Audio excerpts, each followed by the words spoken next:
என்ன பிரியா, என்னாச்சு உனக்கு? என்ன ப்ராப்ளம்?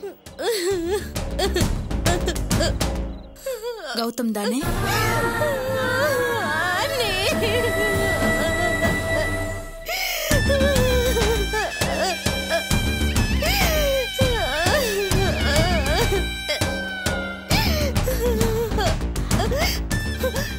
என்னம்மா, என்ன விஷயம் நீ சொன்னாதானே எனக்கு தெரியும். அண்ணே, நீங்க சொன்னது எல்லாமே உண்மை அண்ணே. அவன் என்கிட்ட நடிச்சு ஏமாத்திட்டான். நேத்து நான் உங்ககிட்ட சொன்னேன்ல, என்னோட லவ் நான் அவன்கிட்ட சொல்ல போறேன்னு. நான் அவன்கிட்ட சொல்ல போனப்போ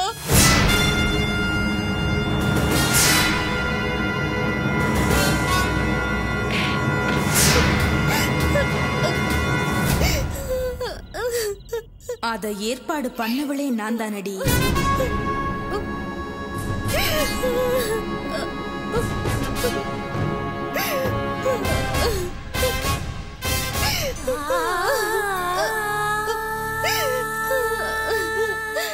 நல்ல வேலை அவன்கிட்ட நான் என் லவ் சொல்லல. அவனை மட்டும் நான் முழுசா நம்பி இருந்தேனா என் வாழ்க்கையே போயிருக்கும். சரி சரி, அழறத நிறுத்து. நீ போடுற சத்தத்துல மாமா திரும்பி வந்துட போறாரு. இதுக்குதான் என்ன மாதிரி அனுபவசாலி சொன்னா கேட்டுக்கணுங்கிறது. தப்புதான் அண்ணே, நான் பண்ணது தப்புதான். உங்க பேச்ச கேட்காம போனது என் தப்புதான். அதுக்கு சரியான பாடத்தை நான் கத்துக்கிட்டேன். இனிமே என் வாழ்க்கையில எல்லாமே நீங்க தான் அண்ணே. நீங்க கீழ்ச்ச கோட்டை நான் தாண்ட மாட்டேன். காட்ஃபாதர், வெல்விஷர் எல்லாமே எனக்கு நீங்க தான் அண்ணே.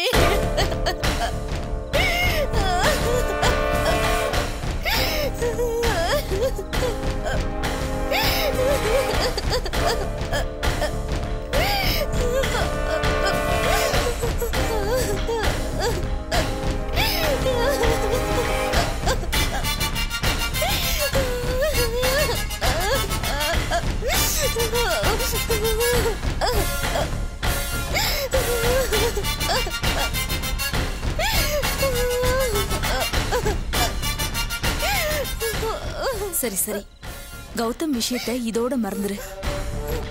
அத்தை மாமா கேட்டாங்கன்னா மார்க் ரொம்ப கம்மியா வாங்கிட்டாளாம், ப்ரொஃபசர் எல்லார் முன்னாடியும் வச்சு திட்டினாராம். அது ஹெச்ஓடி வரைக்கும் போயிடுச்சு. எல்லார் முன்னாடியும் அவளை அவமானப்படுத்தினதுனால நாளைக்கு காலேஜ் கேம்பஸ்க்கு எப்படி போறதுன்னு தெரியாம அழுதுகிட்டு இருக்கான்னு அவங்க கிட்ட நான் சொல்லி சமாளிச்சிடுறேன். இதையே நீயும் அவங்க கிட்ட சொல்லு. சரியா? சரி அண்ணி. சரி வா.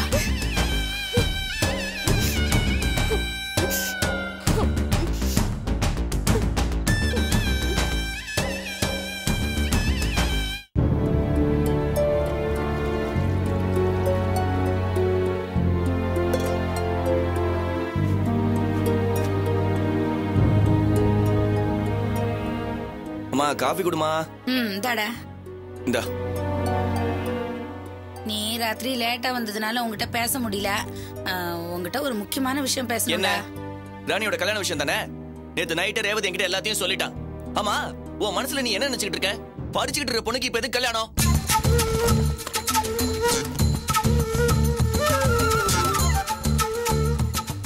என்னடா நீயும் மத்தவங்கள மாதிரி அம்மாவை புரிஞ்சுக்காமையே பேசுறிய? நீயும் ராணியும் நல்லா இருக்கணும், உங்க 2 பேர் வாழ்க்கையும் நல்லா இருக்கணுங்கிறதுக்காக தானே நான் கஷ்டப்படுறேன். எப்படியோடா உனக்கு ஒரு நல்ல வாழ்க்கை அமைஞ்சு போச்சு. அதே மாதிரி நம்ம ராணிக்கு இப்போ ஒரு நல்ல வாழ்க்கை தேடி வந்திருக்குடா. இது பாரு, ராணி ஜாதகத்துல ஏதோ தோஷம் இருக்கா. இன்னும் 3 மாசத்துக்குள்ள கல்யாணம் பண்ணணுமா. அப்படி இல்லைன்னா 5 வருஷம் கழிச்சு தான் கல்யாணம் பண்ண முடியுமா. அந்த நேரத்துல இப்படி ஒரு நல்ல வரன் வருமா? அதுக்காக தாண்டா இப்ப இந்த கல்யாணத்தை ஏற்பாடு பண்ணிருக்கேன். அம்மா நல்லதுதான் பண்ணுவேன்னு உனக்கு தெரியாதா? ஜோசியம் ஜாதகம் எல்லாம் நல்லா தான் இருக்கு. மாப்பிள்ளை ஏதோ குடிகாரனாமே. நில்ற.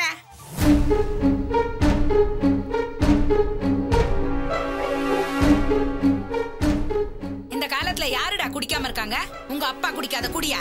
அந்த மனுஷனையே வச்சுக்கிட்டு நான் குடும்பம் நடத்திக்கிட்டு இருக்கல. உன் தங்கச்சிக்கு கோடீஸ்வர வாழ்க்கை கிடைச்சிருக்கடா. அவன் நினைச்சா கல்யாணம் ஆனதுக்கு அப்புறம் அவரை திருத்த முடியாதா? எல்லாரையுமே உன் அப்பா மாதிரி திருந்தாத ஜென்மம் நினைச்சிட்டியா? அப்படியே பார்த்தாலும் கல்யாணத்துக்கு 1 லட்சத்துல இருந்து 2 லட்சம் வரைக்கும் செலவாகும்ல. பணத்துக்கு என்ன பண்றது? எல்லாத்தையும் மாப்பிள்ளை வீட்டுக்காரங்களே ஏத்துக்கிறேன்னு சொல்லிட்டாங்கடா. சரிமா, அதுக்காக ராணியை கட்டண புடவையோட அனுப்ப முடியும்? நம்ம ரேஞ்சுக்கு ஏத்த மாதிரி ஏதாவது பொண்ணு வைக்கிற இடத்துல பூவையாவது வச்சு அனுப்பணும்ல. அப்பதானே நமக்கு கொஞ்சம் கௌரவமா இருக்கும். ஏண்டா நீ ஏன் இவ்வளவு யோசிக்கும் போது அம்மா யோசனை பண்ணாமையா இந்த கல்யாணத்துக்கு ஏற்பாடு பண்ணிருப்ப? 4 இடத்துல பணம் கேட்டிருக்கேன், தரேன்னு சொல்லிருக்காங்க. கல்யாணத்தை ஜாம் ஜாம் நடத்திடுவோம். 4 இடத்துல கேட்டு வச்சிருக்கேன்னு சொல்றதெல்லாம் சரி, ஆனா உன்னை நம்பி அவ்வளவு பெரிய அமௌண்ட் எவன் கொடுப்பான்? நல்ல காரியத்தை ஆரம்பிச்சா பணம் தானா வரும்னு சொல்லுவாங்கடா. டேய், ஒரே ஆள்கிட்ட வாங்கினாதான்டா பெரிய தொகை. அதையே பிரிச்சு பிரிச்சு 4 பேர்ட்ட வாங்கினா சின்ன தொகை தானே. அத பத்தி எல்லாம் நீ கவலைப்படாதடா. உங்க அப்பனால இந்த வீட்டுக்கு எந்த பிரயோஜனமும் கிடையாது. அவருக்கு அடுத்த ஆம்பளன் இந்த வீட்டுல இருக்கிறது நீ தானே. உன்னை நம்பிதான்டா நான் இந்த கல்யாணத்தையே ஏற்பாடு பண்ணிருக்கேன். நீ தான் பொறுப்பா முன்ன நின்னு இந்த கல்யாணத்தை நடத்தி முடிக்கணும். சரி சரி, இவ்வளவு தூரம் சொல்ற. என்னால பணம் எதுவும் போராட்ட முடியாது. ஆபீஸ்ல வேணா லோன் போட்டா 5000 10,000 வாங்கலாம். அதுக்காக கடைசியில ஏந்தல்ல கை வச்சிடாத. என்னால எதுவும் பண்ண முடியாது.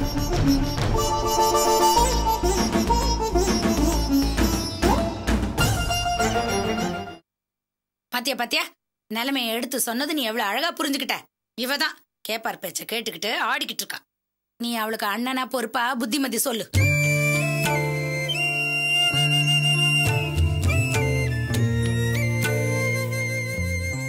இங்க பாரு ராணி, உன்னை பெத்த தாய், உன் கூட பிறந்த அண்ணன், எங்க 2 பேரை தவிர உன் வாழ்க்கையில அக்கறையும் உன் மேல பாசமும் உள்ளவங்க வேற யாரும் இல்ல, இருக்கவும் முடியாது.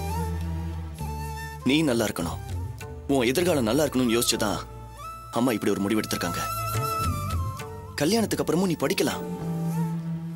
அதனால வீட்டுல பிரச்சனை பண்ணிக்கிட்ட நல்ல காரியத்துக்கு தடையா இருக்காத. புரிஞ்சு நடத்துக்கோ.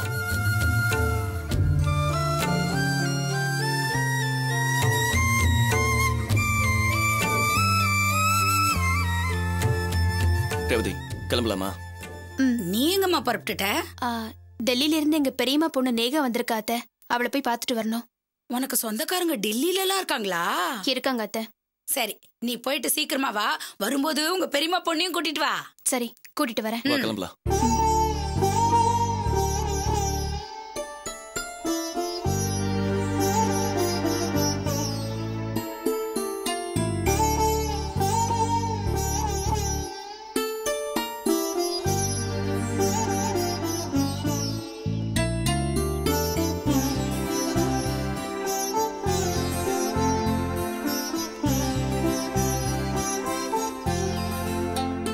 என்ன வாசு, நீ இப்படி மாறுவேன்னு நான் கொஞ்சம் கூட எதிர்பார்க்கல. என்ன சொல்ற? ராணி கல்யாண விஷயத்தை தான் சொல்றேன். நீ எதையாவது பேசி எப்படியாவது கல்யாணத்தை நிறுத்துவேன்னு பார்த்தா உங்க அம்மா பேச்ச கேட்டுக்கிட்டு ராணிக்கு அட்வைஸ் பண்ணிட்டு வர. ஐயோ ரேவதி, இத்தனை நாள் ஆகி நீ எங்க அம்மாவை பத்தி முழுசா தெரிஞ்சுக்கலையே. எங்க அம்மா ஒரு முடிவெடுத்தாங்கன்னா அதுல மாற்றமே கிடையாது. எங்க அப்பா சொல்ற மாதிரி எங்க வீட்டோட குலதெய்வமே எங்க பெரியப்பா. அவர் சொல்லியே கேட்காத அம்மா இனிமே நான் சொல்லியா கேட்க போறாங்க? அதுவும் இல்லாம ராணி ஒரு பெரிய இடத்துல வாக்கப்பட போறா. அவ பெரிய இடத்துல வாக்கப்பட்டா நமக்கு தானே சந்தோஷம். ஐயோ வாசு, ஒரு குடிகாரனை கட்டிக்கிட்டு ராணி எப்படி சந்தோஷமா வாழ முடியும்? அம்மா சொல்ற மாதிரி இந்த காலத்துல யார் குடிக்காம இருக்காங்க? ரேவதி, குடிக்காம இருக்கிறது அவுட் ஆஃப் ஃபேஷன், குடிக்கிறது தான் ஃபேஷனே. உனக்கு ஒரு விஷயம் தெரியுமா? உலகத்துல இருக்கிற சர்வே படி இந்த காலத்துல பொம்பளைங்களே குடிக்கிறாங்களாம். இங்க பாரு, குடிக்கிறதெல்லாம் ஒரு பெரிய பிரச்சனையே இல்ல. அப்படியே இருந்தாலும் ராணி திருத்திட்டு போறா. ஏன் நீ என்ன திருத்தலையா? வா.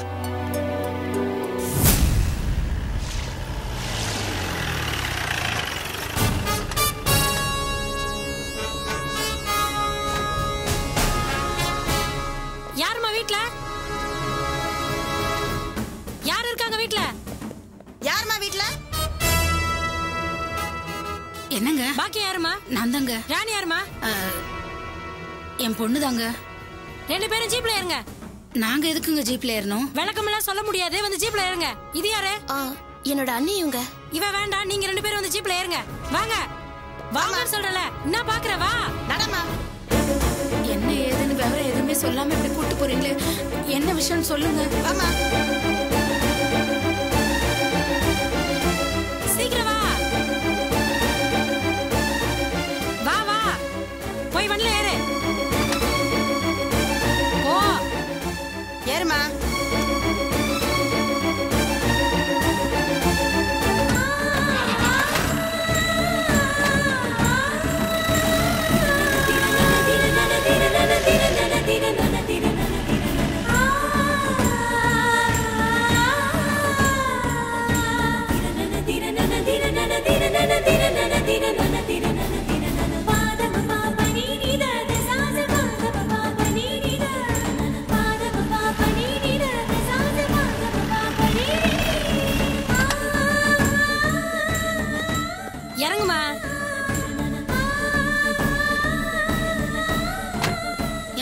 நாங்க எந்த தப்பும் பண்ணலீங்க. எங்களை எதுக்கு இப்ப ஸ்டேஷனுக்கு கூட்டு வந்திருக்கீங்க?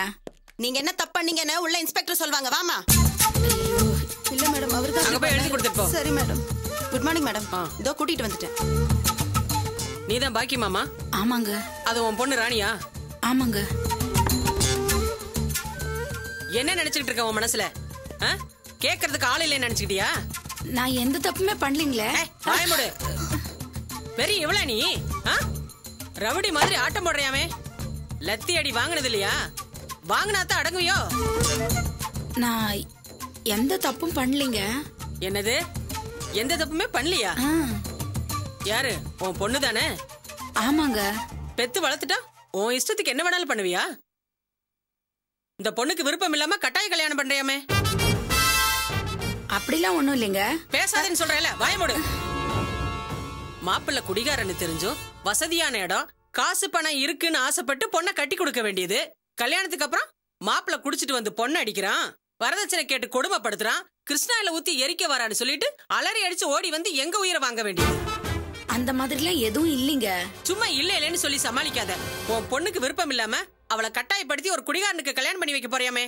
கம்ப்ளைண்ட் வந்திருக்கு.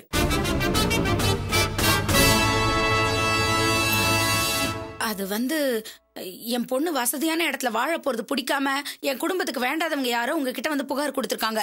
அதையெல்லாம் நீங்க நம்பாதீங்கம்மா. உன் குடும்பத்துக்கு வேண்டாதவங்க யாரும் கம்ப்ளைண்ட் கொடுக்கல, வேண்டப்பட்டவங்க தான் கம்ப்ளைண்ட் கொடுத்திருக்காங்க. வேண்டப்பட்டவங்களா? ஆமா, ரொம்ப வேண்டப்பட்டவங்க தான்.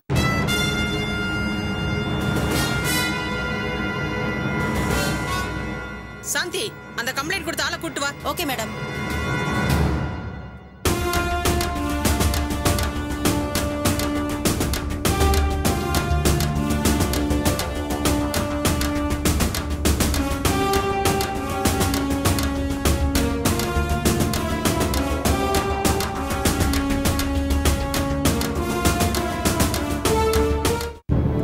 பயப்படாத ராணி, இந்த கல்யாணத்தை நிறுத்த நான் தான் இந்த கம்ப்ளைண்ட் கொடுத்தேன்.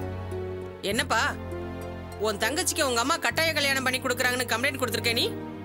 ஆனா அவங்க அப்படியெல்லாம் எதுவும் இல்லைன்னு சொல்றாங்களே. அவங்க போய் சொல்றாங்க, நான் சொல்றதுதான் உண்மை. என் தங்கச்சி படிச்சுட்டு இருக்காங்க, நான் தான் அவளை படிக்க வச்சுட்டு இருக்கேன். அவள் நல்லா படிச்சு ஒரு நல்ல வேலைக்கு போகணும். இன்னும் அந்த பொண்ணு படிப்பை கூட முடிக்கல, அதுக்குள்ள அவளோட விருப்பம் இல்லாம அவளுக்கு கல்யாணம் பண்ணி வைக்க பாக்குறாங்க. அதுவும் பணக்காசுக்கு ஆசைப்பட்டு ஒரு குடிகாரன் கட்டி வைக்க பாக்குறாங்க. இன்ஸ்பெக்டர், நீங்க தான் இந்த கல்யாணத்தை தடுத்து நிறுத்தி என் தங்கச்சி வாழ்க்கையை காப்பாற்றணும். கேட்டுக்கிட்டியா? உனக்கு வேண்டாதவங்க யாரும் கம்ப்ளைண்ட் கொடுக்கல, உன் புள்ளதான் கம்ப்ளைண்ட் கொடுத்திருக்கான். இப்பவும் சொல்றேங்க, எனக்கு வேண்டாதவங்க தான் என் மேல புகார் கொடுத்திருக்காங்க. இவன் என் புள்ளையே இல்ல. என்னம்மா சொல்ற? இவன் உன் புள்ளையே இல்லையா? ஆமாங்க, இவன் நான் பெத்த புள்ள இல்ல. உண்மையா இல்லையா இவனையே கேட்டு பாருங்க. என்னப்பா, இந்த அம்மா சொல்றதெல்லாம் உண்மையா? உண்மைதாங்க. இவங்க என்ன பெத்த அம்மா இல்ல, எங்க அம்மா இறந்துட்டாங்க. ஆனா இவன் என் தங்கச்சி தான். என்னப்பா சொல்ற? இது உன் அம்மா இல்லைங்கிற, அது உன் தங்கச்சி தாங்கிற, ஒரே குழப்பமா இருக்கே. ஆமாங்க, எங்க 2 பேருக்கும் அப்பா 1, அம்மா 2. அப்படியா? ஆமாங்க, பச்சை மண்ணா இருந்த இவனை நான் தான் வளர்த்து ஆளாக்கி கல்யாணம் பண்ணி வச்சேன். இப்ப குடும்பத்துல கொஞ்சம் பிரச்சனை. புருஷன் பொண்டாட்டி 2 பேரும் வீட்டுக்குள்ளேயே தனி குடுத்தனமா இருக்காங்க. எனக்கும் இவன் பொண்டாட்டிக்கும் அடிக்கடி சண்டை வருங்க. மாசமா இருந்த இவன் பொண்டாட்டிக்கு திடீர்னு அபார்ஷன் ஆயிடுச்சுங்க. என்னாலதான் அபார்ஷன் ஆயிடுச்சுன்னு என்கிட்ட சண்டைக்கு வந்தாங்க. என்ன பழி வாங்குவேன்னு சொன்னாங்க. அத மனசுல வச்சுக்கிட்டு தான் என்ன பழி வாங்குறதுக்காக வேணும்னே என் மேல இப்படி ஒரு பொய் புகார கொடுத்திருக்கான். இல்லைங்க, இவங்களை பழி வாங்கணுங்கிற எண்ணத்துல நான் அந்த கம்ப்ளைண்ட் கொடுக்கல. என் தங்கச்சி மேல உள்ள பாசத்துலயும் அவன் நல்லா இருக்கணுங்கிற ஆசையில தான் நான் இந்த கம்ப்ளைண்ட் கொடுத்தேன். என்னப்பா இது? நீ என்னமோ உன் தங்கச்சி மேல உள்ள பாசத்துல தான் புகார் கொடுத்தேன்னு சொல்ற. இந்த அம்மா என்னடானா இவங்கள பழி வாங்குறதுக்காகத்தான் நீ கம்ப்ளைண்ட் கொடுத்தேன்னு சொல்றாங்க. 2 பேர்ல யார் சொல்றது உண்மை? சரிங்க, எங்க 2 பேரையும் விடுங்க. சம்மந்தப்பட்ட என் தங்கச்சி இங்க தான் நின்று இருக்கா, அவளே கேளுங்க. ராணி, என்ன நடந்துச்சுங்கிற உண்மையை இன்ஸ்பெக்டர் கிட்ட சொல்லு.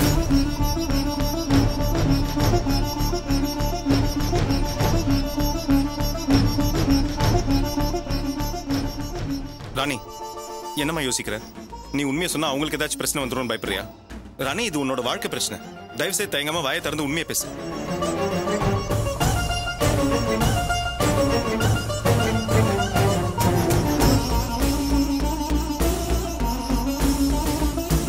சொல்லுமா, உண்மையை சொல்லு. ராணி, சொல்லுமா.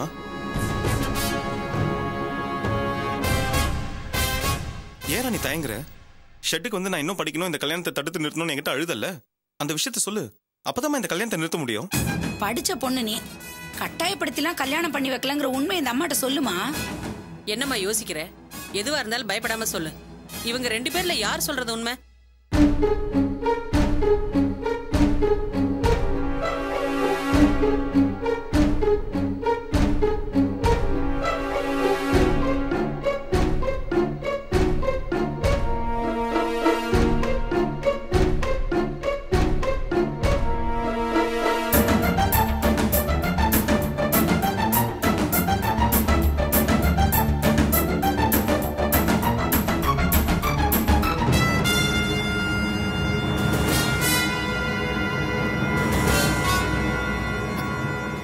அம்மா சொல்றதுதான் உண்மை.